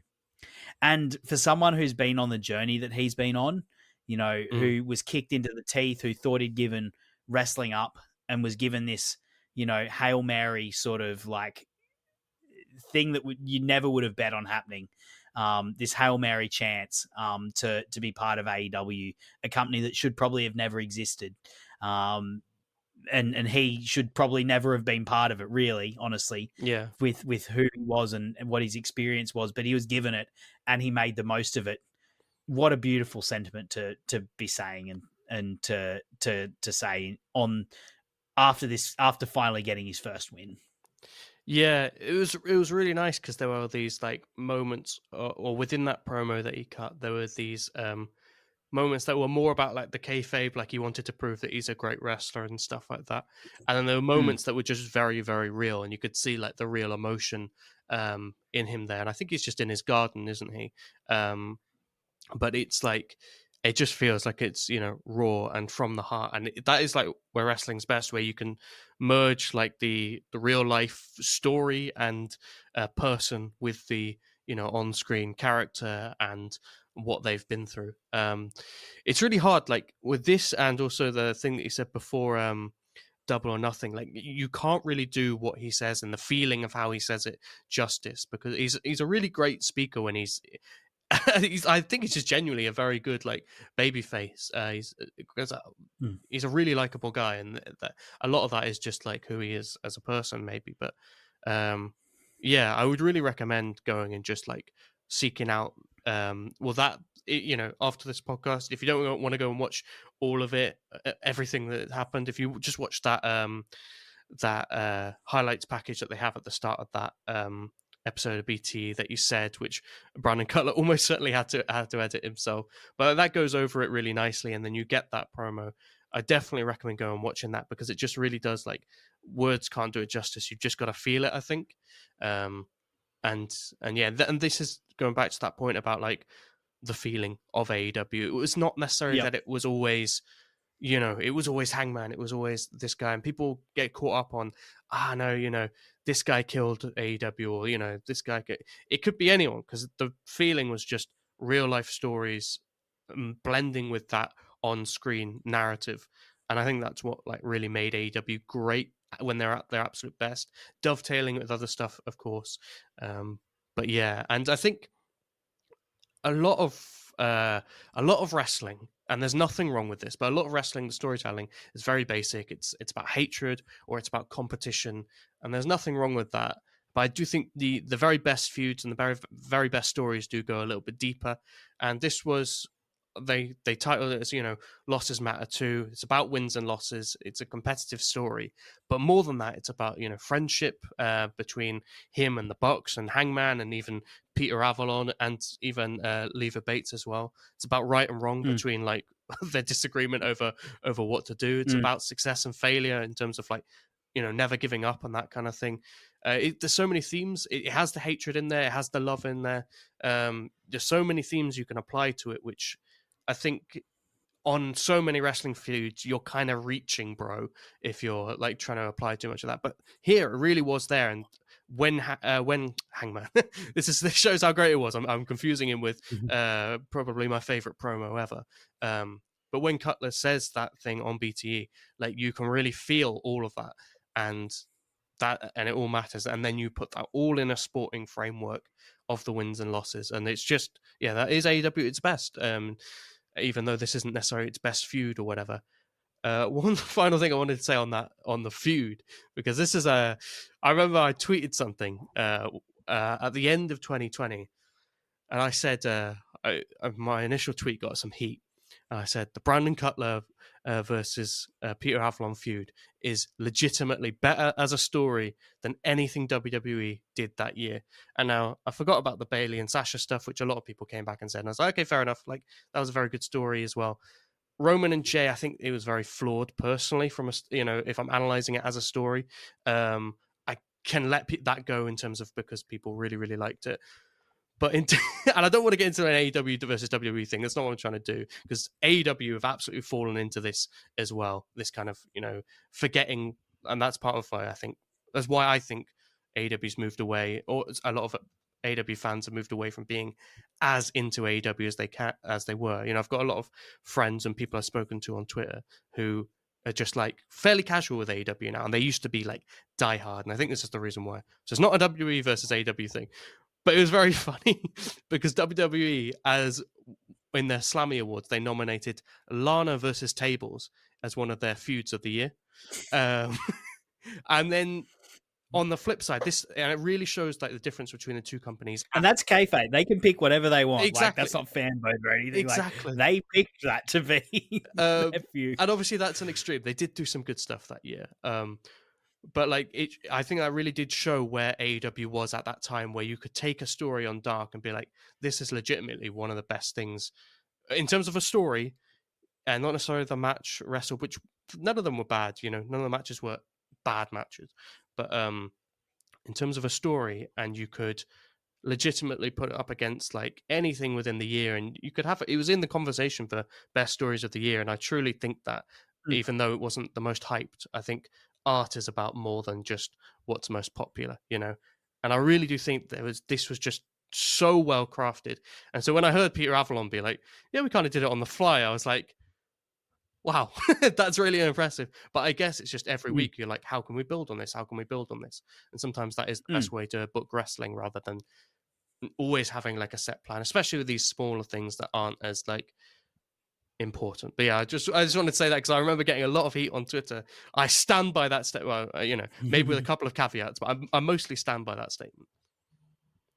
To me, looking back on this, it was almost tinged with a sense of melancholy, not because of the feeling or anything like that, but I just feel like AEW it's too big for a match or even a program like this now. Yeah.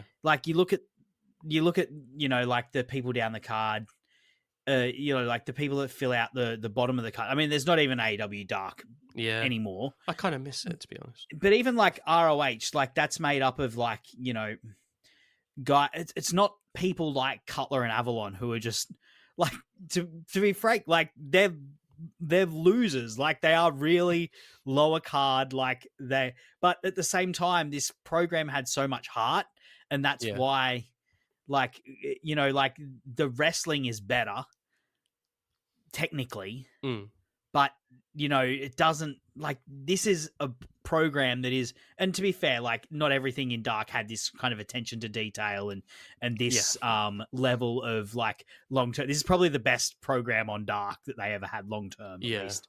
But still, like, there's nothing that, there's, like, the lower card stuff in AEW, it's there, but it doesn't have the, and it's better, but it doesn't have the heart that this kind of thing happened. And you know, like, you don't get the stuff they had on BT. Like, I compared this to the Bro Chart shows, which is, I don't know, like, I stand by that. I think that's a fair comparison. But I didn't like the Bro Chart shows. Like, this stuff shouldn't be, like, this stuff shouldn't always be, like, right at the top. Like, this kind of level of corniness and silliness shouldn't always be at the top. But there's a space for it in wrestling, right? Like, and it's quite nice because you can, out of the levity, like, this started out with these guys just sneering at each other and calling each other losers. And then it develops from there into this thing that, as you said, like you said beautifully, and like, I couldn't have put it better, but, like, the amount of themes of, like, friendship and success and failure and what it means to be successful and what it means to truly win and what it means to truly lose. Like, all these things, like, came out of this, like, little skit of these two guys who probably just realized, like, oh shit, we've both lost every single match. Let's just do a funny skit about it. And, you know, even, like, the week after that, they've got Nakazawa there, and Nakazawa goes, oh no, I beat Mike Jabali, so I'm not the worst in AEW. And, like, they're just, like, building off it one after the other. But then, like, they keep building off it, right? Like, Cutler down the line, when the Bucks turn heel, because he's loyal to them, because of how they stood by him, he stands by them, and so he starts cheating. Because the Bucks tell him to cheat, and then he has, like, a run-in with Avalon down the line, and it's like, oh, I kind of like cheating now. They had a match, like 2 years on, didn't they? When, like, the Bucks were in the peak of their being dickhead. They ran it back. But they just don't make, like, they don't make it like this anymore, and there's so many reasons for that. Like, the demise of BTE, of course, is a big one. Like, the company has become so corporatized, and there was so much with BTE. Like, I understand why it doesn't happen anymore, and I understand why, like, the Bucks, you know, don't want to do that anymore, particularly with how it kind of became, how it ended up becoming, like, this thing that would constantly cause problems backstage for the company because of all the politics and stuff that was going on at the time. I get why it doesn't happen anymore, but it's just, like, it kind of fills me with melancholy looking back at this and just seeing how much heart and how much spirit there was and how much they got out of, like, so little. You know, like, this is in the pandemic. In most cases, there's, like, maybe 15 people standing around the ring. And yet these guys are telling stories that, you know, stick with me in a way that, you know, whole main event programs from 2022, 2023 just have not. And it's because of the level of creativity and all of those things, all of those things that we talked about, that go into it. And, you know, like, finally, I think this is a testament to the power of BTE. You know, we saw in many, there's been many eras of BTE. You know, there was, you know, the Ring of Honor era when they were still in Ring of Honor, and how they would just, like, they would create a catchphrase and make a shirt, and then, you know, within months that shirt would be everywhere in the crowd, and the chants, the things that would be the bits from BTE would be getting chants at the Ring of Honor shows. And then they sort of parlayed that into creating All In. And then you've got, like, a whole second era of it once AEW happens and the pandemic goes, you know, the pandemic happens, and, you know, you've got the Dark Order coming to the fore. And this is part of that time as well, which is just, like, such a special time in the history of BTE. And, you know, the power of it to help get these people over, because it's not just this program that got over. Like, the Dark Order, a big part of what made the Dark Order so special was people saw what they were doing on BTE and they got into them. They felt sorry for this bunch of losers who had this tyrannical overlord over the top of them because of these incredible skits that they were doing. And, all throughout it, you just had like this constant thread of like friendship and love of the elite for one another. And even though like their relationships they'd fall in and out with each other, there was just like this constant theme unifying everything together. Yeah, absolutely. I remember like this period of BT, and like it was kind of, you can't miss it if you really wanted to be really in on AEW, because like they were touching on things and stuff like that, and it wasn't necessarily everything on the card, but a lot of that like Hangman Elite story, like people who don't know maybe how good it was, is because even if they're watching AEW, it's because they weren't watching BT, because there was a lot of like context that went into that, which you could still watch just the show and you'd still like get like a really good like understanding of it. And this was another one where there was a much deeper understanding. Dark Order, like you said, I remember like when Eddie Kingston first came in, and then he was like just backstage chilling about, and they'd be cutting like promos on just like random objects. And they were great. And they're telling him promo class. Yeah. Promo class. Yeah. And there was just like so much on that show. There was a lot that was like, I remember the Vicky Guerrero and Nyla Rose stuff. I would always be like, I'm going to skip this. I don't get it. I don't find it funny. But that was what it was. There was like, it was or them playing mini golf for the BT Championship. Yeah. Could not give a shit about that. They were quite funny sometimes though, those things, like depending on who it was, like and how funny that they were. But there were some good ones with that, and there were some weeks it was just like, yeah, I mean, this is just a bunch of nothing really, but it was funny. But I think Brandon Cutler deserves like so much credit for helping craft that feeling around AEW and BTE, and what BTE brought to AEW around that time. And I think if you want to say like, oh, he was hired by the Bucks because he was their friend, and he was a loser, and they kind of made this story, and it is what it was, but he didn't really earn it. Like they kind of did it just because it was a cool story. First of all, like grow up, but second of all, he absolutely did earn it, because like the work that he did for BT was, and what that gave to AEW, it was a huge contribution at the time, especially for like the hardcores who would watch it.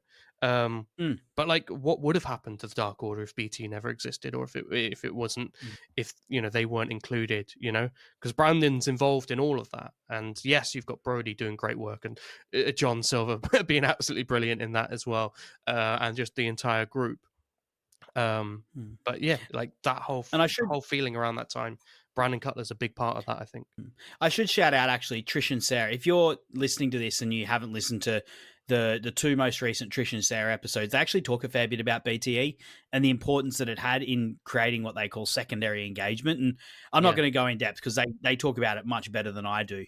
But in terms of how that helped create and build AEW's fan engagement, how things like BTE did that, and how now BTE doesn't exist, and the hole that's left, and how WWE has been able to leverage secondary engagement or different methods for secondary engagement in their way to create the boom that they're going through at the moment, and what AEW could learn from that, because as you've said, like, and as we've sort of gushed about, like, this BTE really helped us as fans engage with the content, with the content that was on Dynamite, the primary content, in a more in-depth level. That's why I called it, like the Lord of the Rings extended editions. Yeah, like it wasn't must watch, but it certainly gave you a much deeper appreciation as a fan for not just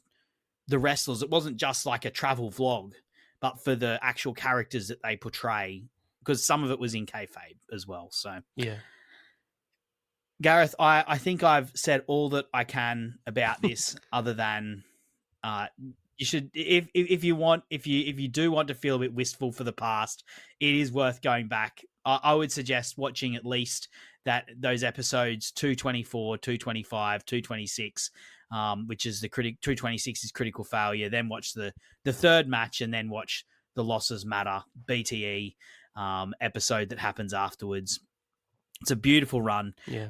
and a real achievement for this internet show, and for AEW Dark and for the company itself to have created something so endearing at the bottom of the card, because it's, lots of companies have incredible programs at the top in the main event with the top players, with the biggest stars, with the best wrestlers, but it really shows how invincible AEW were in 2020, that they could do this with literally the worst wrestlers in the company. Yeah. That they could create something so engaging, and We're the something worst that wrestle. is well remembered within the fans. Exactly. We're the worst wrestle. Do you have anything further you'd like to say, Gareth? And if not, let the good people know where they can see you, where they can find you. Oh yeah, you can follow me at Gareth_Eno on Twitter. But yeah, just would really encourage people to go back and watch whatever it is that, like, because this was like a really fond memory for myself and for you as well, but whatever it is you've got a really fond memory about from 2019, 2020, the pandemic era. It's a bit weird, but it's like, because there's no fans and stuff like that, but like, I would really encourage that, because it was such a fun experience going back over this, and it's something like I should probably do more, but time gets in the way and all that. But anyway, if you get the chance, go back and check this out, what Sam said about checking out those BTEs and the third match as well.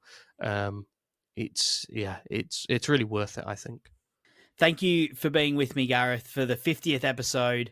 You've Thank you for done a having me. number of these with me, so I really appreciate you coming on. Thank you to everyone, as I said up the top. Thank you to everyone who's been along for the ride with me. It's been a pleasure. It's been a joy to do this, off and on every fortnight, with a bit of a break in between. But it's been a joy, and it's been very fun for me. And I would encourage anyone to dive into the things that they love in wrestling. Think about them deeply, because it will be rewarding, and it will only increase your fandom of the wrestling that you love. As I said at the top, I'll be back in a fortnight's time with a special countdown. I'll be ranking all of the matches that I've covered on the AEW match guide. And then after that, I'm not 100% sure what I'll do. I'm at least going to, at some point, do a tier ranking of all of the people before I launch this podcast as a test for live streaming on YouTube, which was something I thought I might do more of, which I didn't end up doing. I did a tier ranking. This is back in 2021, and I'm curious to see where my tier ranking ends up in 2025. A lot of similar faces, but a lot of people have departed and some new people in. So I'll be doing that at some point. And then there's some other things that I'm tossing around in my head before I get back into reviewing matches proper. But look, I'm actually having a bit of a break from social media, but you can still hit me up at Sir_Samuel on Twitter. However, if you do want to find me, you will still be able to find me on the Social Suplex Discord. That is the best place to chat about wrestling, I think. It's a beautiful little community we've got there. There's enough people that there's always someone to chat with, but there's not so many people that you've got a bunch of absolute jerks that you don't want to talk to as well. And we've got threads for all of the different parts of the net with the Social Suplex Network, all the different shows, and then and then you can also talk about different promotions of wrestling. And then there's just general life threads as well. I sometimes post pictures of things that I'm cooking. If you want to join me in the cookout channel, and there's a few of us that do that there. So yeah, look, that's the best place to find me. But yeah, look, all I want to say, I guess, is thank you to everyone who's listened. Thank you again, Gareth, for joining me. Thank you to all of the guests I've ever had on. I really appreciate the time that you've put in, the time you've taken to review and do the research and then come on here so well prepared. I couldn't do this show without you. And it's something that I don't take lightly. What I ask of the people who do come on here, it does take a few hours to research and do the research and the preparation proper. So I know it's not to be taken lightly, but also to the people who've listened, I really appreciate it. Even if this is your first episode, thank you so much for listening. If you could, I would really love it if you could rate and review the podcast, or if you want to, we've also got the merch on Chop Tees, or you can make donations to us either ongoing or once off through Red Circle. But that's all I've got to say. I'm going to wrap things up. I'll see you again in a fortnight's time. Thank you again for listening. And signing off for the 50th time, I'll see you again next time. Thanks for listening to the AEW Match Guide podcast. If you enjoyed the show, then you can subscribe on the podcast app of your choice so you never miss an episode. Also, feel free to let me know on Twitter at Sir_Samuel. I'd love to hear from you. The AEW Match Guide podcast is brought to you by the Social Suplex Podcast Network, where you can find many other fantastic podcasts discussing not just AEW, but all parts of the world of professional wrestling. Looking forward to seeing you again next week. I'm Sam Brown.